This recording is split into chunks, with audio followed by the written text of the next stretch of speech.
Hey guys, welcome back to Tutorial Millennial YouTube channel. In this video, I'm gonna show you how to make smooth blind transitions on Capcut apps. First, open Capcut and click New Project. And then you can choose the two videos or more and then click Add.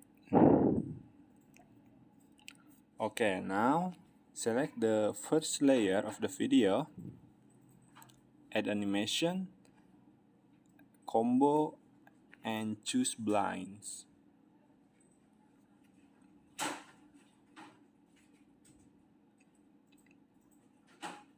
Choose blinds and set the duration into the 2 seconds.